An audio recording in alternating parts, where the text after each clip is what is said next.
आज की वीडियो में हम चर्चा करेंगे व्याकरण शिक्षण पर। किसी भी भाषा को अगर हम शुद्ध रूप में बोलना चाहते हैं और शुद्ध रूप में लिखना चाहते हैं तो हमें कुछ सिद्धांतों की ज़रूरत पड़ेगी, कुछ नियमों की ज़रूरत पड़ेगी। उन सिद्धांतों और नियमों के समूह को ही हम व्याकरण कहते हैं। भाषा हमारे मनोभावों को तो प्रकट करती ही है, हमारे विचारों का आदान प्रदान भी करती है और इन विचारों के आदान प्रदान के लिए हमें भाषा के एक मानक रूप की आवश्यकता होती है। अगर मानक रूप नहीं होगा तो बोलने वाला अपने तरीके से बोलेगा, सुनने वाले को पता कैसे चलेगा कि क्या कहा है।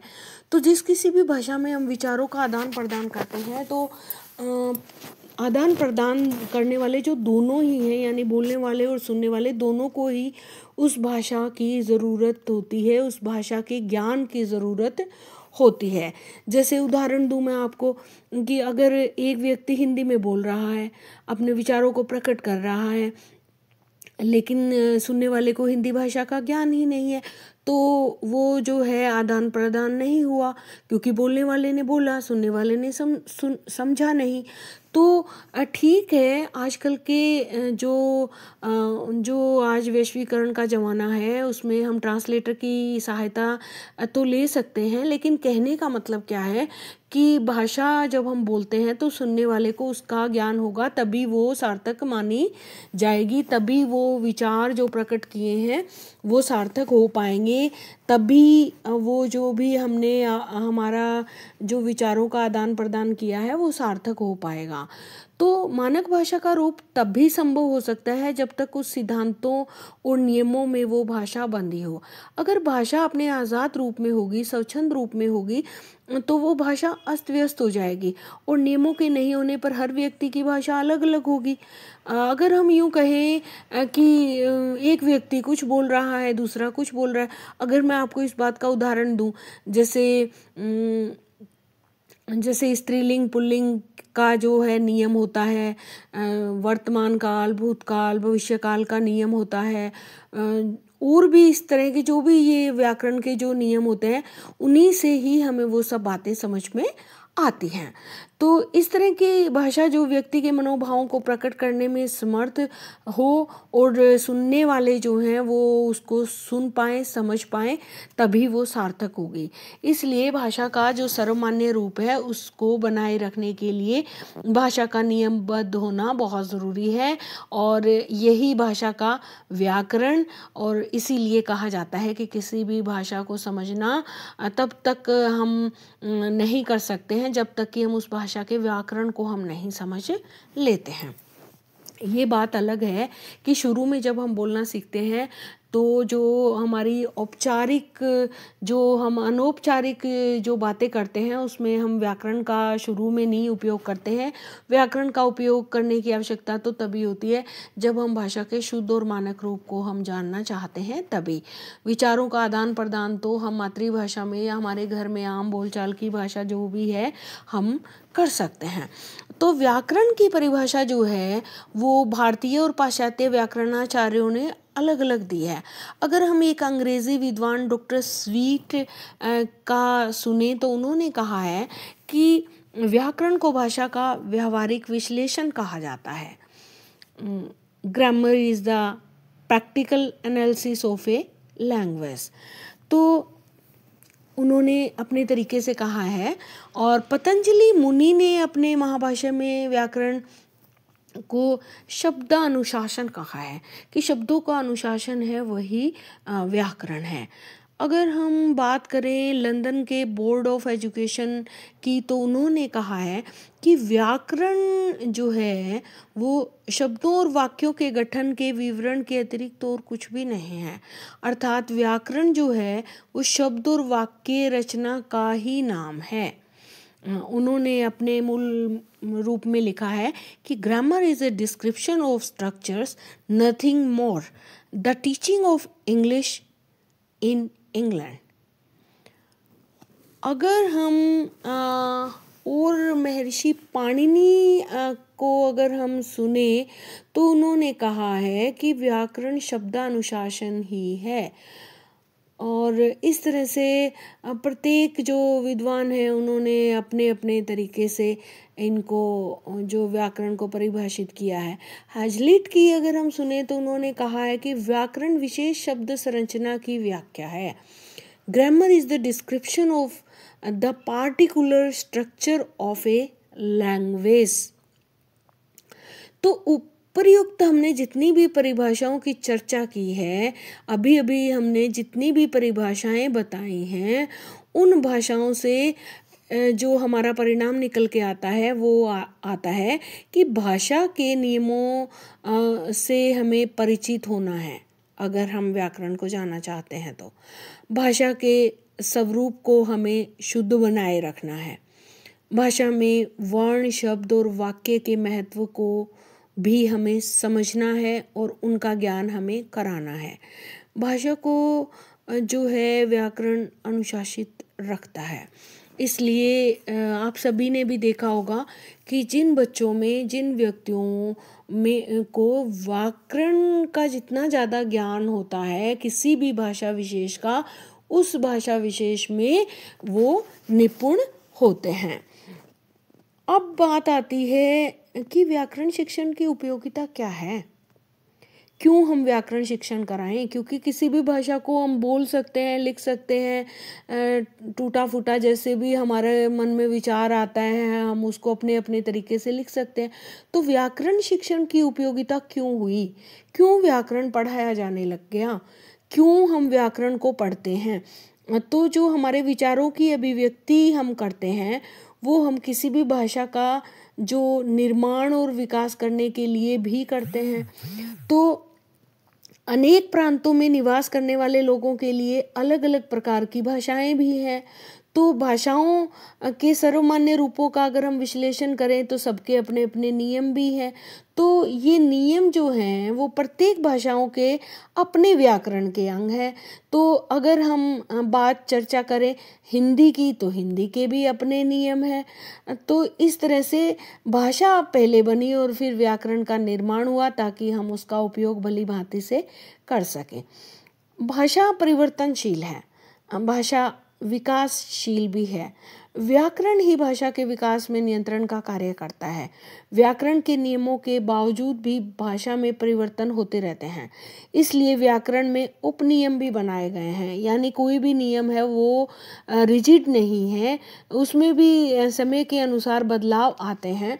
जिस तरह से हिंदी भाषा में पहले केवल और केवल हिंदी के शब्दों का ही उपयोग किया जाता था, आज हम अरबी शब्दों का, फारसी शब्दों का, अंग्रेजी शब्दों का कितना उपयोग करने लग गए हैं। जैसे पुस्तकालय तो बहुत ही कम जानते हैं, लाइब्रेरी को का प्रचलन जो है वो आम हो गया है। हम ट्रेन को बहुत ही अच्छे से उपयोग में लेते हैं। किसी को जो ट्रेन का हिंदी का जो अर्थ है लोह पथगामिनी शायद ही पता हो। तो इस तरह से जो है इसी तरह से ये जो भाषा होती है लचीली होती है, इसमें परिवर्तन की गुंजाइश हमेशा रहती है। तो व्याकरण जो है वो भी विकासशील होता है। भाषा के सर्वमान्य रूप को तो सुरक्षित रखना पड़ता है, परंतु फिर भी समय के अनुसार थोड़ा बहुत जो परिवर्तन है वो होता ही है। बालक किसी भी भाषा को अनुकरण से भी सीखता है। अनुकरण का मतलब है कि हम जैसा सुनते हैं, हम जैसा लिखते हैं, उसको देखकर उसको उसी चीज़ को मतलब अपने तरीके से उपयोग करके सीखता है। तो बोलचाल की जो भाषा है उसके लिए व्याकरण सीखने की आवश्यकता बिल्कुल नहीं है, लेकिन लिखित रूप में भावों की अभिव्यक्ति करनी है तो हमें फिर नियमों की जानकारी होगी, क्योंकि लिखने में तो ज़रूरी नहीं है कि सामने वाला हमारे भावों को समझ जाए, है ना। तो व्याकरण से ही शुद्ध वाक्य की रचना का ज्ञान होता है और व्याकरण के द्वारा ही उसे विराम चिन्हों का ज्ञान होता है। व्याकरण के द्वारा ही प्रभावपूर्ण भावाभिव्यक्ति के लिए भी जो है व्याकरण की आवश्यकता होती है। तो इसलिए व्याकरण जो है वो बहुत ही ज़रूरी है और ये पूर्णतः वैज्ञानिक भी है। जिस प्रकार एक वैज्ञानिक अपने नियम के निर्माण के लिए आवश्यक जो है वो विभागीकरण करता है, उनको अलग अलग तरह से रखता है, उसी तरह से प्रकृति के कुछ निरीक्षणों को भी सम्मिलित करता है।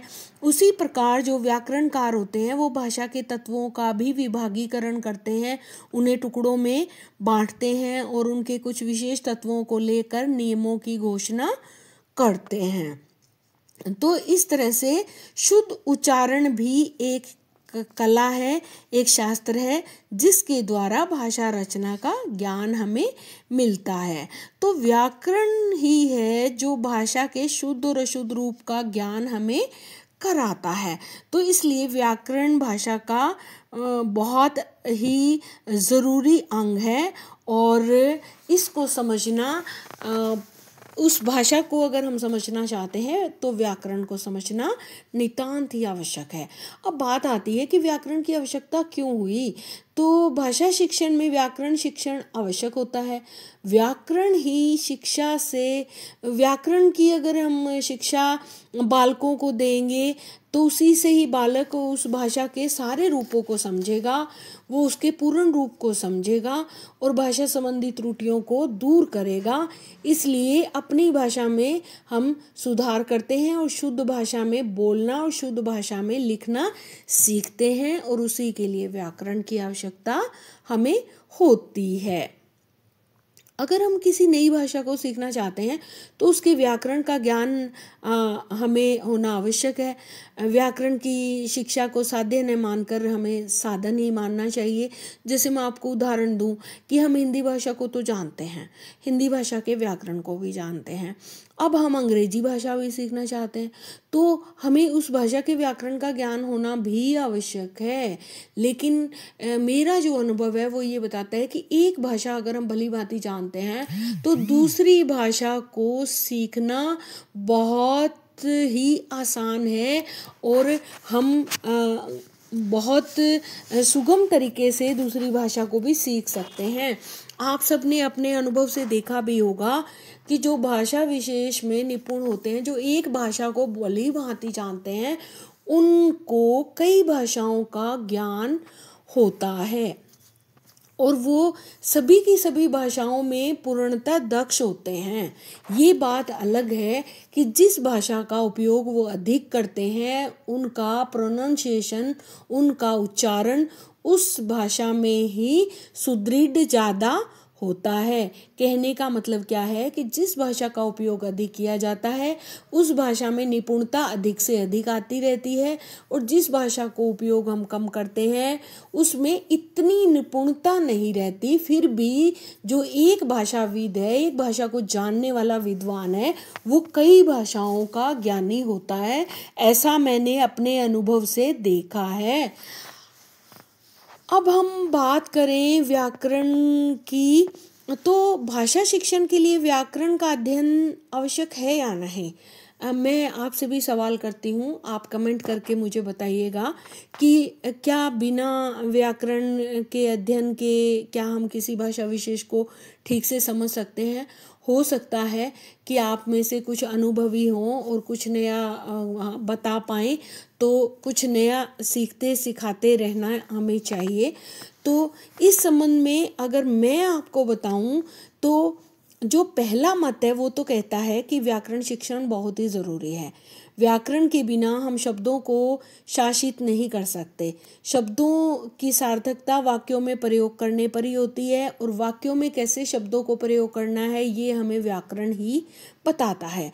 तो इस तरह से पहला मत कहता है कि व्याकरण शिक्षण बहुत ही ज़रूरी है। व्याकरण हमेशा ही किसी भी भाषा के नियमों का निर्धारण करने में और भाषा के ढंग ढांचे को समझने में सहायक होता है। तो इसलिए भी भाषा शिक्षण ज़रूरी है। अगर हम निष्कर्ष निकाल के पहले मत को कहें तो हम कहेंगे कि व्याकरण द्वारा हम भाषा को अनुशासित कर सकते हैं। नंबर 2 पर हम कहेंगे कि हमारा जो प्रशिक्षण है उसका स्थानांतरण किया जा सकता है अगर हमारे पास व्याकरण का ज्ञान है तो। और तीसरा जो है, इसके बिना भाषा शिक्षण अपूर्ण है। किसी भाषा को पूर्णता से हम जान नहीं सकते बिना व्याकरण के। ये तो हुआ पहला मत। दूसरा मत कहता है कि व्याकरण शिक्षण तो बहुत ही बेकार की चीज़ है, इससे तो समय ही खराब होता है। भाषा शिक्षण में जो है वो ये बाधक है, क्योंकि इसमें क्या रहता है कि एक तो ये इंटरेस्टिंग नहीं होता, व्याकरण पढ़ने में कहानी हम सुनते हैं हमें मज़ा आता है, लेकिन व्याकरण का जब हम पढ़ते हैं, उन सिद्धांतों को हम जानते हैं, उन नियमों को हम जानते हैं, हम संधि, समास, क्रिया के भेद, ये सब जब हम पढ़ते हैं तो हमें ज़्यादा अच्छा नहीं लगता है। तो इस तरह से जो है बालक जो है कोमल बुद्धि के होते हैं, और व्याकरण जो है वो उनके ऊपर जो है थोपी जाती है, क्योंकि उसको तो पढ़ के वो राजी होते नहीं है, कविता पढ़ के तो वो राजी होते हैं, कहानी पढ़ के भी वो राजी होते हैं, है ना। तो भाषा प्रयोग व्यवहार और अभ्यास से सीखी जाती है। तो व्याकरण के नियमों, सिद्धांतों और परिभाषाओं को रटने से कोई भी भाषा है वो आ नहीं सकती, दूसरा मत ये कहता है।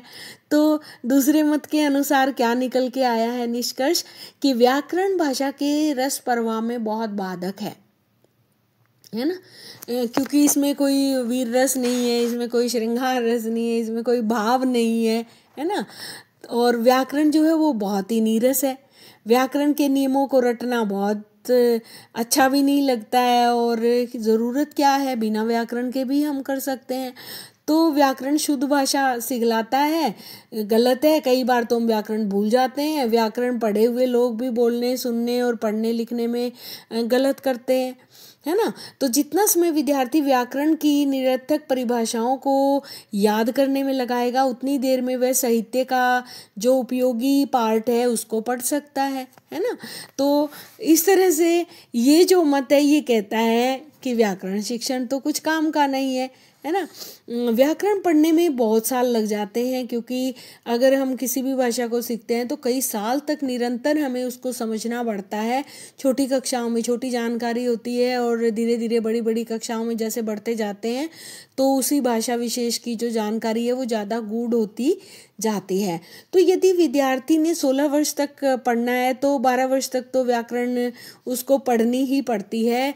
और आप सबने देखा भी होगा कि जब हम 3rd 4th क्लास में होते हैं तभी से हम व्याकरण को पढ़ना शुरू करते हैं, और उसको पढ़ते पढ़ते पढ़ते पढ़ते हम BA MA BEd सब जो हमारे पार्ट चलते हैं, जैसे जैसे वैसे वैसे हमारी जो उच्च कोटि की जो व्याकरण है वो बढ़ती जाती है, उसका जो लेवल है वो बढ़ता जाता है। शुरू की कक्षाओं में संज्ञा, सर्वनाम, क्रिया इत्यादि बताए जाते हैं, बाद में इनके भेद आ जाते हैं, बाद में इनके उदाहरण आ जाते हैं, बाद में इनकी उपयोगिता आ जाती है। तो इस तरह से ये बढ़ता रहता है। इसकी चर्चा हम अलग वीडियो में करेंगे। तो जो तीसरा मत है वो क्या कहता है कि व्याकरण शिक्षण भाषा सीखने में तो काम का है, लेकिन जो परिभाषाएं हैं ना और जो नियम है ना उन पर अधिक बल नहीं देना चाहिए। कहने का मतलब क्या है कि व्याकरण को तो समझो, लेकिन व्याकरण में किसने क्या कौन सी परिभाषा दी है उनकी इतनी आवश्यकता नहीं है। और ये जो मत है ये कहता है कि व्याकरण तो साधन तो है लेकिन ये साध्य नहीं है। तो कहने का मतलब क्या है कि भाषा शिक्षण में व्याकरण जो है जरूरी तो है, लेकिन इसको अवश्य ही करें ऐसा कुछ भी नहीं है। मतलब ये जो तीसरा मत है ये कहता है कि भाषा तो सभी बोलते हैं, चाहे वह अनपढ़ व्यक्ति हो या शिक्षित हो, ग्रामीण हो या शहरी हो, वन में रहने वाला हो या पर्वत में रहने वाला हो, कहीं का भी हो, पर भाषा के शुद्ध और मानक रूप का ज्ञान व्याकरण से ही प्राप्त होता है। परंतु व्याकरण का उद्देश्य भाषा को नियमों में बांधना नहीं होना चाहिए, है ना। कहने का मतलब कि व्याकरण सीख तो लो, समझ तो लो, लेकिन उस भाषा को लिबरल होना चाहिए। वो भाषा जो है वो नियमों की कठोरता में नहीं होनी चाहिए, समझ में होनी चाहिए। उसको समझने पर हमें बल ज़्यादा देना चाहिए। कई बार हम करते भी है ना कि अगर हम वाक्य बोलें सीता बैठ के रोटी खा रहा है, तो इसमें सीता जो है वो लड़की है, तो बैठ के खा रही है, खाना खा रही है, हमें बोलना चाहिए, लेकिन सुनने वाला तो समझ ही जा रहा है कि सीता नाम की जो लड़की वो सामने बैठ के खाना खा रही है, वो उसी के लिए ये बात बताई है। तो ये जो तीसरा मत है ये कहता है कि ठीक है, व्याकरण सीखो, अगर व्याकरण आता है तो बहुत अच्छी बात है, लेकिन उसके ऊपर रिजिड नहीं होना चाहिए। रिजिड हमें किस बात पर होना चाहिए? जो भाषा बोली जा रही है, जो वाक्य बोला जा रहा है, जो बात बोली जा रही है, उसको समझने में हमें तत्पर होना चाहिए। तो व्याकरण को स्वाभाविक और सरल ढंग से सिखलाया जाना चाहिए। व्याकरण पढ़ाते समय हमें पहले उदाहरण देने चाहिए और फिर उन उदाहरण के बाद अगर हम उन नियमों को पढ़ाएंगे, उन सिद्धांतों को बताएंगे, तो बालक बहुत जल्दी समझेगा। अगर हम पहले नियम बताएंगे, पहले हम जो है सिद्धांत बताएंगे, फिर हम उदाहरण बताएंगे, तो बालक उससे नहीं सीखेगा।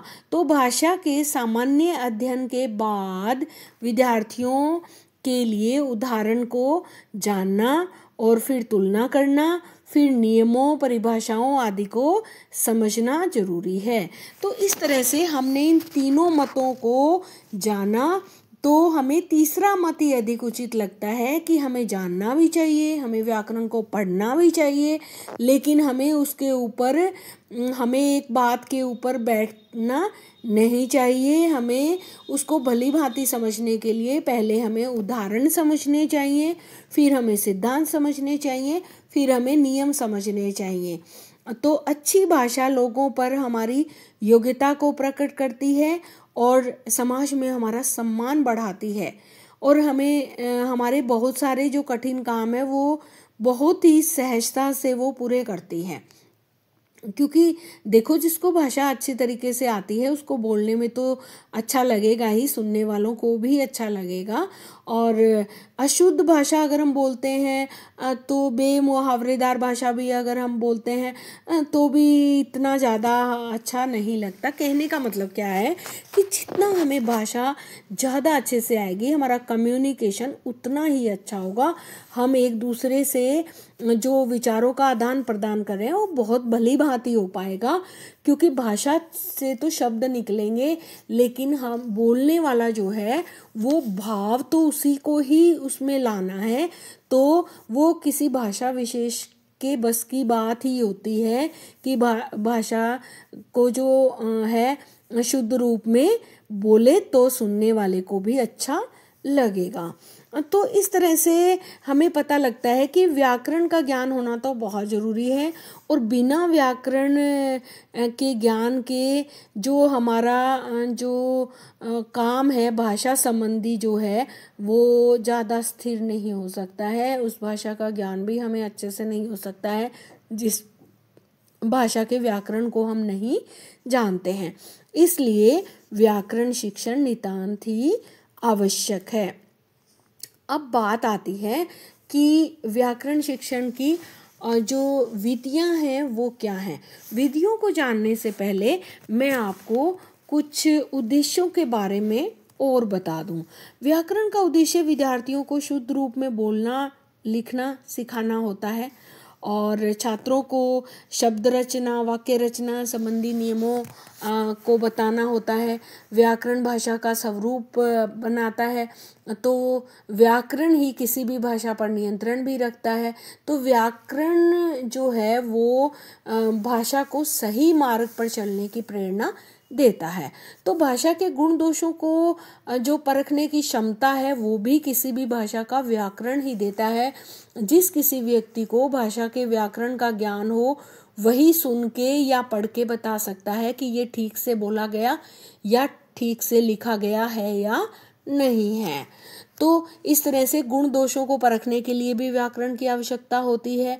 और अभिव्यक्ति की अगर हम बात करें तो अभिव्यक्ति में भी शुद्धता तभी आएगी जब जो व्याकरण का ज्ञान होगा, और विद्यार्थियों में चिंतन शक्ति का विकास भी व्याकरण करती है, और भाषा के नियमों का विधिवत ज्ञान भी जो है वो व्याकरण कराती है। विद्यार्थियों की रचनात्मक प्रवृत्ति में सुधार भी करती है और विकास भी कराती है। तो इस तरह से व्याकरण की आवश्यकता जो है वो बहुत ज़्यादा है किसी भाषा विशेष को समझने के लिए, उसको सीखने के लिए। तो निष्कर्ष पर हम यही पहुँचे हैं कि भाषा शिक्षण बहुत ही ज़रूरी है। किसी भी भाषा को अगर हम सीखना चाहते हैं तो हमें उस भाषा विशेष के व्याकरण को सीखना ही पड़ेगा। तो व्याकरण शिक्षण की विधियों की चर्चा हम अगले वीडियो में करेंगे और आज के वीडियो को हम यहीं विराम देते हैं। अगर आपका कोई प्रश्न हो तो कमेंट करके आप पूछ सकते हो, आपके प्रश्न का उत्तर दिया जाएगा।